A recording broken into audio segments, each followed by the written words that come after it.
Welcome back to the Ranjeet Kumar show. हम आपको बताते चले कि मिसबा अमीन से ऐसी ज़बरदस्त बातें हो रही हैं और ब्रेक के बाद हमने जो बातें की हैं ऐसा लगता है उसे एक नया पॉडकास्ट क्रिएट हो सकता है। लेकिन हमने आपसे प्रॉमिस किया कि हम आपसे बात करेंगे एचआर के हवाले से। एचआर के बहुत सारे मॉड्यूल्स हैं, तो हमने इनसे एक सवाल पूछा कि जो एचआर है वो किसका एडवोकेट, एम्प्लॉई का या एम्प्लॉयर का, उस एम्प्लॉई का या फिर ऑर्गेनाइजेशन के सेठ का, किसका एडवोकेट है।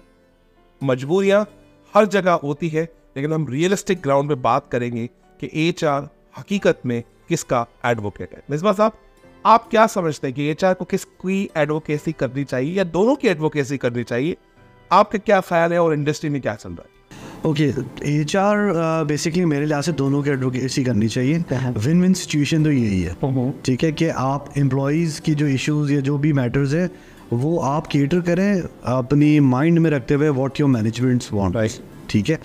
सो और आपकी क्या ऑर्गेनाइजेशन की विजन एंड मिशंस हैं और सारी चीज़ों से अलाइंड हो। ऐसा ना हो कि कोई चीज़ हो आप out of the you can से लाइन जा रहे हो या आउट ऑफ द। सो मेरे लिहाज से तो एचआर जो है वो दोनों तरफ होता है, दोनों के लिए ही एज एन एडवोकेट प्ले कर रहा होता है।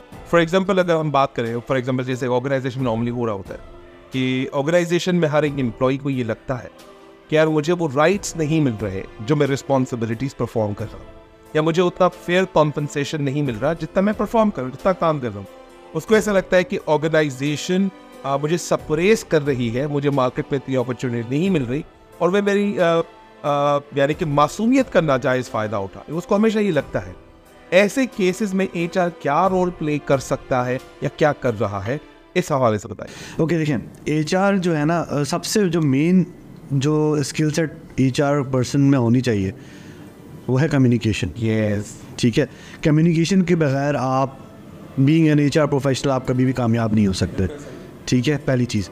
दूसरी चीज़ ये कि अगर क्या, बल्कि मोस्टली हर ऑर्गेनाइजेशन में हर बंदा यही सोच रहा होता है कि यार मैं जो काम कर रहा हूँ मुझे उसके यहाँ से पे नहीं मिल रही, मुझे उसके यहाँ से अप्रिशिएट नहीं किया जा रहा। मैं उनमें से नहीं हूँ, मैं हमेशा बोलता हूँ यार। सो उसमें होता ही है कि एचआर को अपनी कम्युनिकेशन स्किल्स वाला पार्ट को प्ले करना होता है और आप मुख्तलिफ टेक्निकल चीज़ों की बेसिस पे आप उस बंदे को एक्सप्लेन करते हो। फॉर एग्जांपल, हर ऑर्गेनाइजेशन जो है वो जाहिर सी बात है मार्केट सर्वे करवाती है, सैलरी सर्विस करवाती है। सैलरी सर्वे से पहले उसकी पोजीशन बेंचमार्किंग भी होती है, सारी चीज़ें होती हैं कि कौन कौन सी पोजीशन आपकी मार्केट में किस ऑर्गेनाइजेशन में किस लेवल पे टैग हो रही है। सो आप जब पोजीशन बेंचमार्किंग कर लेते हो, आप जब सैलरी सर्वे कर लेते हो, तो आपको ओवरऑल मार्केट का अंदाज़ा हो जाता है कि उस पोजीशन की मार्केट में क्या वर्थ है। एंड देन एचआर का काम वहाँ पे होता है कि अगर वहाँ पे वो एम्प्लॉई आपकी ऑर्गेनाइजेशन की ऑब्जेक्टिव या जो स्ट्रेटजी है वो जो सेट किया हुआ, लेट्स सपोज एक ऑर्गेनाइजेशन ने कहा है कि हम we will be matching on employees के हमारे 50th परसेंटाइल पे हो ऑफ द मार्केट, और वो एम्प्लॉय अगर 25th परसेंटाइल पे है, तो एट दैट टाइम एचआर को उस एम्प्लॉय के लिए फ़ाइट करना चाहिए फॉर द कि वो 50th परसेंटाइल पे है, ठीक है। बट अगर वो 50th पे है या 50th से ऊपर है, तो एचआर को उस बंदे को being on this technical grounds communicate करना चाहिए और सेटिस्फाई करना चाहिए इनफैक्ट कि आप जो चीज़ समझ रहे हो एक्चुअली में वो नहीं है। So it not must be just a verbal thing, it must be supported by facts and figures.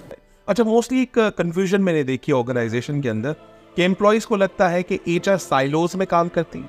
वो 4 दीवारों के अंदर वो 8 लोगों की सीटें लगी हुई हैं, लोगो एरिया है और कॉन्फिडेंशियल काम हो रहा है, लेकिन कौन सा काम हो रहा है हमें तो नहीं पता चल रहा।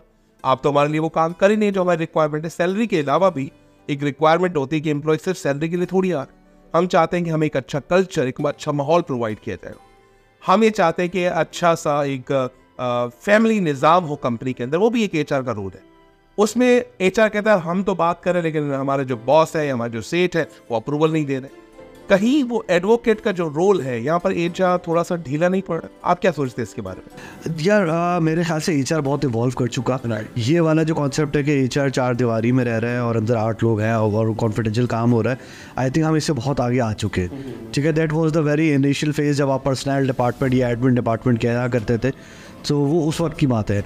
बट नाउ एचआर इवॉल्व करके as an HR business partner बन चुका है, सही है। आप स्ट्रेटेजिक एचआर की तरफ जा रहे हो, सही है। आपकी एचआर की जो स्ट्रेटजीज़ है वो आपके बिजनेस से अलाइंड होती हैं, ठीक है। तो जब आप इतना आगे जा चुके हो तो आई थिंक अब वो साइलोज वाली तो कॉन्सेप्ट रहा ही नहीं। तो जब when the business partner role came in play, तो उस पार्टनर की रिस्पॉन्सिबिलिटी है कि वो एम्प्लॉय से इंटरेक्ट करे, उनको इंगेज करे, उनको मोटिवेट करे और वैसा कल्चर डेवलप करे जिसमें एम्प्लॉय खुद सेटिस्फाइड हो और अपनी परफॉर्मेंस को भी दे सके। और आपने अभी ये बात की HRBP के सिस्टम के हवाले से, हम मार्केट में देख रहे हैं एक HR जर्नलिस्ट का रोल है और एक HRBP का रोल है, जिसमें आपने कहा कि स्ट्रेटेजिक रोल परफॉर्म कर रहे हैं। आप किसके हक में है कि HR का जो नॉर्मल रोल चल रहा है और मल्टीपल फंक्शंस परफॉर्म कर रहे हैं, जिसको आप कह सकते हैं HR जर्नलिस्ट रोल। जब HRBP की साइड आते हैं, अगर कोई मैन्युफैक्चरिंग कंपनी हो तो 3 टाइप की HRBP देखे गए। एक HRBP वो जो कमर्शियल साइड होता है, एक HRBP फैक्ट्री साइड होता है, और एक HRBP आपका सपोर्ट सर्विसेज के साथ, जिसको आप कहते हैं फंक्शंस, राइट, जिसको हम कहते हैं कि सर्विस फंक्शंस। आप इस पूरी कहानी में किसको ज्यादा सपोर्ट करते हैं कि ये ऐसा सिस्टम है जो एम्प्लॉय के हक को और एम्प्लॉय के राइट्स को बेहतर ट्रिगर कर सकता है in our arena in country? अच्छा देखिए, it will definitely vary from organisation to organisation, ठीक है। ये एक कोई ऐसी चीज़ नहीं है कि आप वो कि मतलब कि HRBP मॉडल आप उठा लो और आप कहीं पे भी इम्प्लीमेंट कर दो वो चल जाएगा, नहीं सही है। वो कहीं ना कहीं आपको ट्विकिंग करनी पड़ती है। बाज़ ऑर्गेनाइजेशन में ऐसा भी है कि उनके पास जर्नलिस्ट वाला भी चीज़ चल रही है किसी लेवल पे और कहीं पे वो पार्टनरी वाला रोल भी चला रहे हैं, ठीक है। सो मेरे ख्याल से कोई एक चीज़ ऐसी नहीं है, it totally depends upon the nature of organisation, nature of the business as well, right? Yes. आइए जी, मैं बात करना चाहूँगा आपके उस सिस्टम से। ब्रेक के बाद हम इस पर मजीद बात करेंगे। टोटल आपसे मैंने जब बात की वो 5 लेवल्स पर हमने बात की। आपका जो कोर एरिया है वो है टैलेंट एक्विजिशन का। हम आपसे पूछना ये चाहते हैं कि जैसे कि बिजनेस इवॉल्व कर रहे हैं, HR इवॉल्व कर रहा है, इसी तरह से जो टैलेंट की जो रिक्वायरमेंट है वो डिफरेंट डिपार्टमेंट्स भी रिक्वायरमेंट चेंज हो रही है। आपके पास क्या सॉल्यूशंस प्रोवाइड है to acquire one of the most fittest talent, जिसको हम कहते हैं कि right talent for the right position at the right time, जो आप अपने इंटरनल कस्टमर्स को प्रोवाइड करते हैं? What is your strategy for talent acquisition? Okay, तो टैलेंट एक्विजिशन के लिए देयर इज़ ऑलवेज, आप हमेशा प्लान करते हो कि आपकी टैलेंट की पाइपलाइन बिल्ड हो, राइट, ठीक है। टैलेंट की पाइपलाइन बिल्ड करने के आपके पास मल्टीपल स्ट्रैटेजीज होती है, ठीक है। Every person, every organisation basically वो प्लान करती है अपना ईयर, तो एट दैट टाइम आपकी मैन पावर प्लानिंग होती है, सारी चीज़ होती है, आपको उसी वक्त पता होता है मेरे पास कौन सी पोजीशन किस वक्त आ रही होगी।